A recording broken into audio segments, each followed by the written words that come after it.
Again in study G with Govind पे। प्यारे बच्चों, आप सबकी जो एनसीटी आईटीपी 4 ईयर बीएड के प्रोग्राम की तैयारी अच्छी चल रही है, मुझे ऐसा उम्मीद है। तो आइए इसी कड़ी में आपको कुछ हिंदी लैंग्वेज से रिलेटेड मोस्ट इंपॉर्टेंट क्वेश्चनों की सीरीज दे रहा हूं मैं आपके लिए, जो कि मोस्ट इंपॉर्टेंट आपके लिए रहेगा। अभी तक आपने इस चैनल को भी सब्सक्राइब नहीं किया तो सब्सक्राइब कर लीजिएगा, क्योंकि ये हमारा सेकेंडरी चैनल है। एक चैनल और हमारा है जिसका नाम है स्टडी जी। तो आइए पहले क्वेश्चन पे पढ़ते हैं। पहला क्वेश्चन आपके लिए ये है कि कुटज किसकी रचना है? हजारी प्रसाद द्विवेदी की, मोहन राकेश की, जैनेन्द्र की या नागार्जुन की? तो आपने इंटर लेवल में पढ़ा होगा कुटज रचना को, तो उसकी आपको बताना है कि राइटर कौन है। तो चलिए इसका आंसर आप लोग सोचिए, और आपके पास केवल 3 सेकंड है इसका आंसर सोचने के लिए। चलिए इसका उत्तर बता देता हूँ। इसका उत्तर होगा ऑप्शन नंबर 1 हो जाएगा, ऑप्शन नंबर ए हो जाएगा। हजारी प्रसाद द्विवेदी की रचना है कुटज। नेक्स्ट क्वेश्चन पे पढ़ते हैं। नेक्स्ट क्वेश्चन ये है कि पूस की रात किसकी रचना है?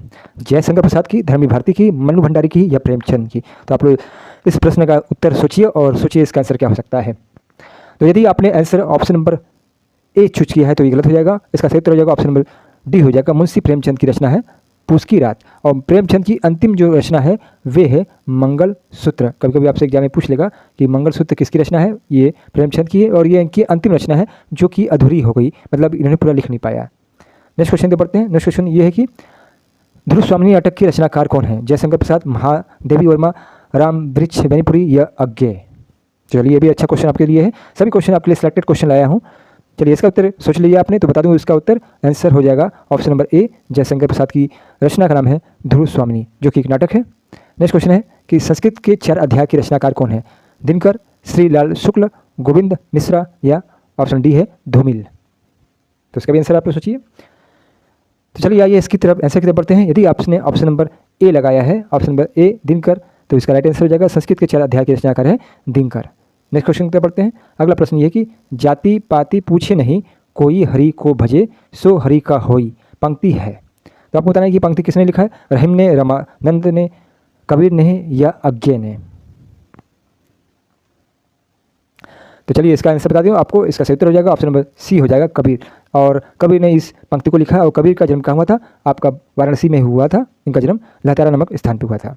नेक्स्ट क्वेश्चन बढ़ते हैं। क्वेश्चन ये कि गोद लिए तुलसी फिरे, तुलसी सो सुत होए, यह पंक्ति किस कवि की है? तुलसीदास की है, रहीम की है, नाभादास की है या ईश्वर दास की है? यहाँ पे तुलसी शब्द आपको दिख रहा है, तो आप अंदाजा लगा सकते हैं कि ये तुलसीदास का होगा। तो इसका सही उत्तर हो जाएगा ऑप्शन नंबर ए, तुलसीदास का ये पंक्ति है। नेक्स्ट क्वेश्चन पढ़ रहे हैं। चलिए वही क्वेश्चन आ गया आपके साथ सामने कि मगहर स्थान का संबंध किससे है? तुलसीदास से, सूरदास से, कबीरदास से या जायसी से? अभी आपको बताया है कि इसका संबंध मगहर का वे है कबीरदास का। कबीरदास जी का मृत्यु जो हुआ था स्थान वे है मगहर।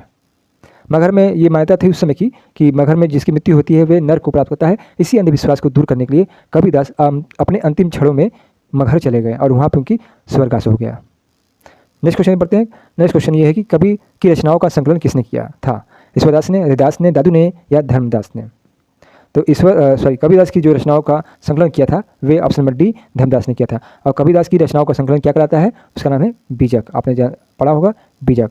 ये साखी, सबद और रमिनी, ये 3 रचनाओं का ये संग्रह है, इसका नाम है बीजक। नेक्स्ट क्वेश्चन तो पढ़ते हैं। क्वेश्चन ये है कि सूरदास की कौन सी रचना उनकी प्रसिद्धि का मूल आधार है? साहित्य लहरी, सुरसागर, गीता या सूर रामायण? तो सूरदास की कौन सी रचना है जो उनकी प्रसिद्धि का मूल आधार हुआ? चलिए आइए इसका आंसर देखते हैं। इसका आंसर हो जाएगा ऑप्शन नंबर बी हो जाएगा सुरसागर। नेक्स्ट क्वेश्चन पढ़ते हैं। अगला क्वेश्चन ये पूछा जा रहा है कि पृथ्वीराज रासो किस काल की रचना है? भक्ति काल की, रीतिकाल की, आदिकाल की या आधुनिक काल की? तो पृथ्वीराज रासो जो रचना है वे आदिकाल की है। नेक्स्ट क्वेश्चन पढ़ रहे हैं कि बिहारी किस काल के कवि हैं? ऑप्शन बताने से पहले आपसे रिक्वेस्ट है कि इस सेशन को 50 लाइक दे के जाइए। आप लोग 50 लाइक जरूर कर दिए, जिससे आपको ऐसे ही अपडेटेड वीडियो मिलता रहे। ऑप्शन है रीतिकाल, आदिकाल, भक्तिकाल या आधुनिक काल। तो बिहारी जी का जो संबंध है वे ऑप्शन नंबर ए रीतिकाल से संबंधित है। नेक्स्ट क्वेश्चन है कि एक भारतीय आत्मा के नाम से लोकप्रिय है, उनका नाम बताना है जिन्हें एक भारतीय आत्मा के नाम से जाना जाता है। सिया राम शरण गुप्त, माखनलाल चतुर्वेदी, मैथिली शरण गुप्त या महावीर प्रसाद द्विवेदी? तो इसका सही उत्तर हो जाएगा ऑप्शन नंबर बी हो जाएगा। माखनलाल चतुर्वेदी को एक भारतीय आत्मा के नाम से ये लोकप्रिय हैं। अगला क्वेश्चन है कि गांधी जी ने राष्ट्रकवि की उपाधि किससे दी? देखिए कितना अच्छा क्वेश्चन है आपके लिए।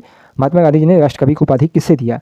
चंद्रधर गुलेरी को, मैथिली शरण गुप्त को, प्रतापनाथ मिश्र को या धर्मवीर भारती को? चलिए इसका प्रश्न का आंसर सोचिए। आपको कुछ समय दे देता हूँ। तो आइए इसका आंसर जान लेते हैं। इसका सही उत्तर हो जाएगा ऑप्शन नंबर बी हो जाएगा। मैथिली शरण गुप्त को गांधी जी ने राष्ट्रकवि कहा था। कभी कभी क्वेश्चन आपसे ऐसा भी पूछ लेता है कि राष्ट्रकवि निम्न में से राष्ट्रकवि कौन है, तो मैथिली शरण गुप्त है। आगे बढ़ते हैं अगले क्वेश्चन तक। किसे कवियों का कवि कहा जाता है? देखिए आपके लिए एक से बढ़कर एक क्वेश्चन लाया हूँ मैं। किसे कवियों का कवि कहा जाता है? धर्मी भारती को, शमशेर बहादुर सिंह, रघुवीर सिंह सहाय या सर्वेश्वर लाल सक्सेना? आंसर देने से पहले आप चैनल को जरूर से लाइक कीजिएगा और अपने फ्रेंड सर्कल में भी इसको शेयर कीजिए ताकि वे भी इस तरह के अपडेटेड क्वेश्चन को पा सकें। चलिए इसका आंसर बता दूँ। इसका आंसर होगा, आपने सोचा होगा धर्मी भारती, तो ये गलत है। वे हैं कवियों को कवि कहा जाता है, वे शमशेर बहादुर सिंह को कहा जाता है। अगला क्वेश्चन ये कि हम दीवानों की क्या हस्ती, हम दीवानों की क्या हस्ती है, आज यहाँ कल वहाँ चले, किसकी पंक्तियाँ हैं? तो ये नौजवानों युवाओं के लिए है, जैसे आप लोग युवा छात्र हैं तो बताना है कि ये पंक्तियाँ किसने कहा। नरेंद्र शर्मा ने, हरिवंश राय बच्चन ने, भगवती चरण वर्मा ने या बाल कृष्ण शर्मा नवीन ने कहा। बहुत अच्छा ये पंक्ति है। चलिए इसका आंसर आप लोग सोचिए। तो आंसर आपने सोच लिया तो आपका आंसर बता दूँ। ऑप्शन नंबर होगा ऑप्शन नंबर सी, भगवती चरण वर्मा द्वारा ये कहा गया है, हम दीवानों की क्या हस्ती है, आज यहाँ कल वहाँ चले। चलिए अगले क्वेश्चन पे बढ़ते हैं। क्वेश्चन ये है कि बुंदेले हर बोलो के मुँह हमने सुनी कहानी थी, खूब लड़ी मर्दानी वह तो झांसी वाली रानी थी। ये पंक्तियों की रचयिता कौन है? आपने किसी न किसी क्लास में ये पढ़ा होगा पंक्ति। तो आपको बताना कि ये रचना किसने लिखा था? माखनलाल चतुर्वेदी ने, सुभद्रा कुमारी चौहान ने या सोहन लाल द्विवेदी ने या रमेश राम नरेश त्रिपाठी ने? तो ये झांसी की रानी से संबंधित ये पंक्ति है, क्योंकि झांसी की रानी शब्द भी आया है यहाँ पे। और जो इसकी रचयिता हैं वे हैं सुभद्रा कुमारी चौहान। इसको भी नोट कर लीजिएगा क्वेश्चन में। आइए अगला क्वेश्चन बढ़ते हैं। हिंदी दिवस कब मनाया जाता है? हिंदी दिवस कब मनाया जाता है? 14 सितंबर को, 5 सितंबर को, 2 अक्टूबर को, 26 जनवरी को।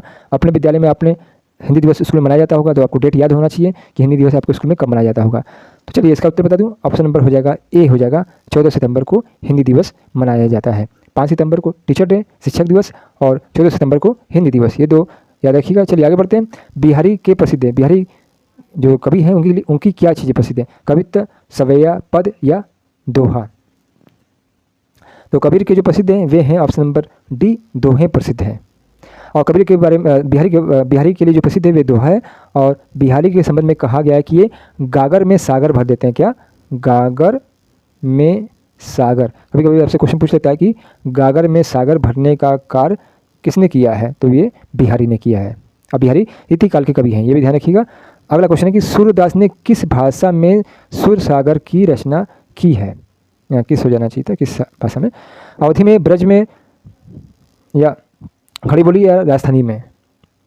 ऑप्शन नंबर बी हो जाएगा, ब्रज भाषा में सुर सागर की रचना की है। नेक्स्ट क्वेश्चन है कि यामा किसकी रचना है? भवानी प्रसाद मिश्र की, महादेवी वर्मा की, अज्ञेय की या मुक्ति बोध की? आपने आंसर सोच लिया है तो इसका आंसर बता दूं। इसका आंसर हो जाएगा ऑप्शन नंबर हो जाएगा बी हो जाएगा, महादेवी वर्मा की रचना है, का नाम है यामा। अगला क्वेश्चन है कि पराधीन सपने हूँ सुख नाही किस रचनाकार की पंक्ति है? आपको बताना है पराधीन सपने हूँ सुख नाही ये किसकी रचना है? कबीरदास की, सूरदास की, रविदास की या तुलसीदास की? चलिए आपने आंसर सोच लिया है तो इसका सही उत्तर हो जाएगा ऑप्शन नंबर डी हो जाएगा, तुलसीदास ने। नेक्स्ट क्वेश्चन है कि अमृतलाल नागर के किस उपन्यास में गोस्वामी तुलसीदास के जीवन को आधार बनाया गया है? तो अमृतलाल नागर ने एक उपन्यास लिखा था। और उसके जो उपन्यास का जो आधार था वे गोस्वामी तुलसीदास जी थे, उनकी जीवनी थी। तो उस उपन्यास का नाम बताना है। बूंद और समुद्र, मानस के हंस, सुहाग के नुपुर या अमृत और विष? तो इसका सही उत्तर हो जाएगा ऑप्शन नंबर, सोचा होगा आपने, बी, तो सही हो जाएगा मानस के हंस। क्वेश्चन है कि वह तोड़ती पत्थर देखा मैंने इलाहाबाद के पथ पर, वह तोड़ती पत्थर देखा मैंने इलाहाबाद के पथ पर, उपयुक्त पंक्तियाँ किसकी है? सुमित्रानंद पंत की, भवानी प्रसाद मिश्र की, सूर्यकांत त्रिपाठी निराला की या नागार्जुन की? अब इलाहाबाद का नाम तो बदल के प्रयागराज हो गया है। तो आपको बताना है कि ये पंक्ति किसने लिखा है? तो इसका सही उत्तर हो जाएगा, यदि आपने ऑप्शन नंबर सोचा है सी, तो इसका सही उत्तर हो जाएगा ऑप्शन नंबर सी कर रहा है, सूर्यकांत त्रिपाठी निराला द्वारा ये पंक्ति लिखा गया है। चलिए आगे बढ़ते हैं। अगला क्वेश्चन है कि ज्ञानपीठ पुरस्कार किस क्षेत्र में श्रेष्ठ कार्य करने पर दिया जाता है? तो ज्ञानपीठ पुरस्कार किससे संबंधित, ये आपको बताना है। समाज सेवा से, सिनेमा से, विज्ञान से या साहित्य से? तो ज्ञानपीठ पुरस्कार जो संबंधित है वे ऑप्शन नंबर डी याद रखिएगा, साहित्य से रिलेटेड है, हिंदी साहित्य से संबंधित है। के लिए है कि हिंदी का पहला पत्र क्या का नाम बताना है? उदंत मातंड, इतिहास, त्रिमीनाशक, बनारस अखबार या हरिश्चंद्र मैगनीज? तो हिंदी का पहला पत्र यदि आपने सोचा होगा, ऑप्शन नंबर सोच भी लिया होगा ए, तो वही राइट हो जाता है, उदंत मातरण जो है वे हिंदी का पहला पत्र है। तो ये आपके लास्ट क्वेश्चन था। हिंदी के 25 क्वेश्चन आपको मैंने ये मोस्ट इंपॉर्टेंट प्रैक्टिस सेट करवाया है। और अभी तक आपने इस चैनल को लाइक नहीं किया तो लाइक कीजिए, इसको अपने फ्रेंड सर्कल में शेयर कीजिए और नेक्स्ट अपडेटेड वीडियो के साथ, नेक्स्ट अपडेटेड क्लास के साथ मिलते हैं। और इस चैनल को सब्सक्राइब कीजिएगा क्योंकि इसी चैनल पे आपके ITP कोर्सेज में सभी क्लासेस इसी चैनल पे चलेंगे। मिलते हैं नेक्स्ट क्लास के साथ। धन्यवाद।